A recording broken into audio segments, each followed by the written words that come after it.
Bonjour à tous et bienvenue dans un nouvel épisode de Portrait d'artiste.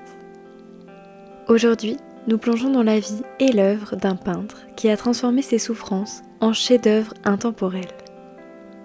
Vincent van Gogh.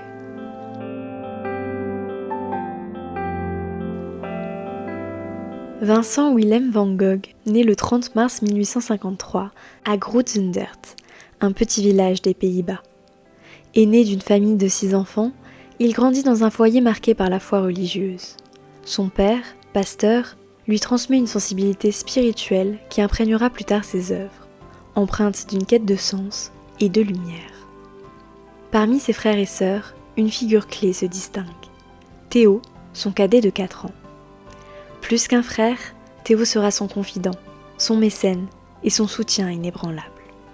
Leur correspondance, riche de plus de 600 lettres, révèle une relation profonde et touchante. Dès son enfance, Vincent est un garçon introspectif et sensible. Souvent en décalage avec les autres, il trouve refuge dans le dessin et la contemplation de la nature. Après des études laborieuses, il entre à 16 ans chez Goupil et compagnie, une maison de commerce d'art internationale. Il travaille d'abord à La Haye, dans la succursale dirigée par son oncle, puis à Londres et Paris. Cette opportunité lui permet de découvrir des œuvres d'artistes renommés. Mais Vincent, en quête de profondeur, est rapidement désillusionné par l'aspect commercial de ce métier. À Londres, il tombe sous le charme d'Eugénie Loyer, la fille de sa logeuse. Mais son amour n'est pas réciproque, et ce rejet le bouleverse profondément. Cet événement agit comme un catalyseur, exacerbant une dépression latente, nourrie par un sentiment d'échec et une quête identitaire chaotique. Se sentant seul et égaré, il se tourne vers la foi, espérant y trouver un refuge et une raison d'être. Il décide alors de suivre les pas de son père en devenant prédicateur. Dans le Borinage, une région minière pauvre de Belgique, Van Gogh se dévoue corps et âme aux mineurs, partageant leur misère. Cependant, son zèle est jugé excessif par ses supérieurs, qui mettent fin à sa mission d'évangélisation. Rejeté par l'Église, Vincent vit une profonde remise en question. À 27 ans, il décide de se consacrer entièrement à l'art. Il y voit un moyen d'exprimer ses émotions et de rendre hommage aux gens ordinaires. Ses premières œuvres, comme Les Mangeurs de pommes de terre en 1885, reflètent son admiration pour les paysans et leur quotidien austère. Influencé par des artistes comme Millet, il privilégie des tons sombres et une esthétique brute pour exprimer la dureté de leur existence. Cependant, cette approche est critiquée pour son style jugé maladroit et grossier. En 1886, Vincent rejoint son frère Théo à Paris. C'est dans la capitale qu'il découvre l'effervescence de l'impressionnisme et le pointillisme. Fasciné par les expérimentations de Monet, Toulouse-Lautrec, Seurat, Pissarro et Gauguin, Vincent s'ouvre à de nouvelles techniques et adopte des couleurs vives et lumineuses. Il utilisera par la suite régulièrement les couleurs complémentaires pour donner de l'intensité à ses tableaux. Le rouge et le vert, le bleu et l'orange.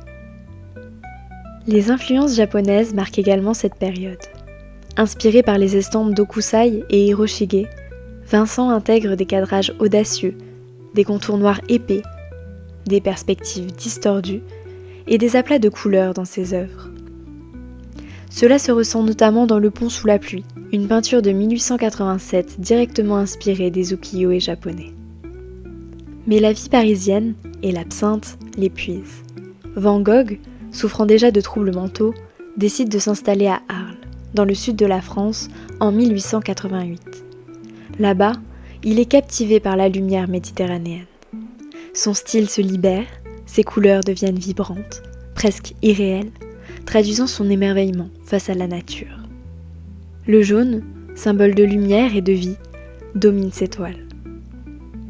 Il peint frénétiquement, réalisant des œuvres emblématiques comme le semeur au soleil couchant, les tournesols ou encore la chambre à coucher, où les objets, les murs et les meubles semblent animés d'un rythme intérieur, presque vivant.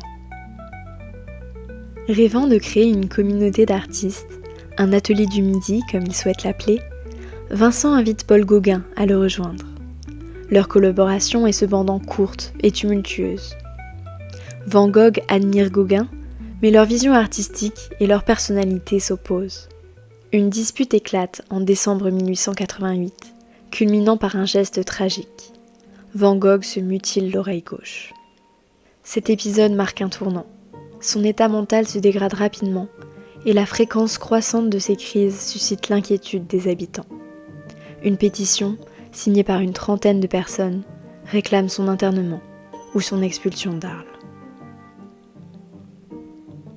En 1889, Van Gogh décide volontairement de se faire interner à l'asile psychiatrique de Saint-Rémy-de-Provence. Paradoxalement, cette période de trouble lui inspire certaines de ses œuvres les plus poignantes, comme La Nuit étoilée. Ce tableau, où tourbillons et étoiles semblent danser dans un mouvement hypnotique, est une représentation presque mystique du ciel provençal. Il confie à Théo : « Je ne sais rien avec certitude, mais voir les étoiles me fait rêver. » Une phrase qui reflète autant son émerveillement face à l'infini que son aspiration à échapper à ses souffrances terrestres. Vincent réalise également Les Iris et Le Champ de blé avec cyprès, deux œuvres où la nature semble vibrer d'une force spirituelle. À travers ces tableaux, il cherche à transcender son propre tourment en se réconciliant avec la beauté du monde qui l'entoure. Dans ses lettres à Théo, il évoque son processus créatif comme une lutte acharnée contre ses démons intérieurs. Il trouve dans l'art un exutoire, une manière de canaliser sa douleur et de donner un sens à son existence.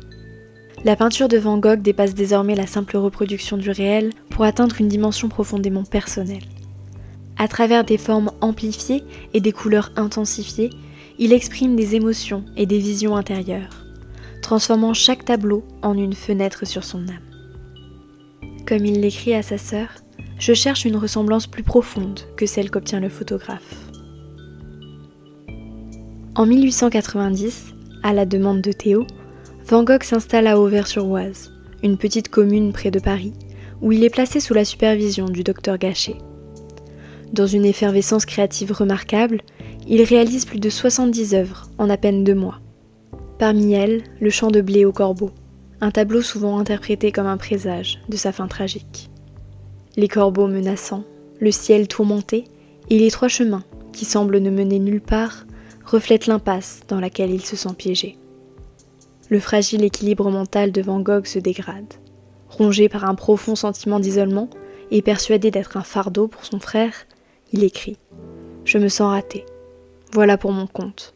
Je sens que c'est là le sort que j'accepte et qui ne changera plus. » Dans la même correspondance, il ajoute « La perspective s'assombrit.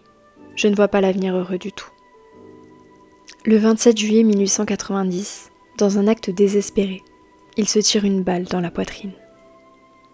Théo accourt à son chevet, mais malgré son soutien, Vincent succombe à ses blessures 2 jours plus tard, à seulement 37 ans.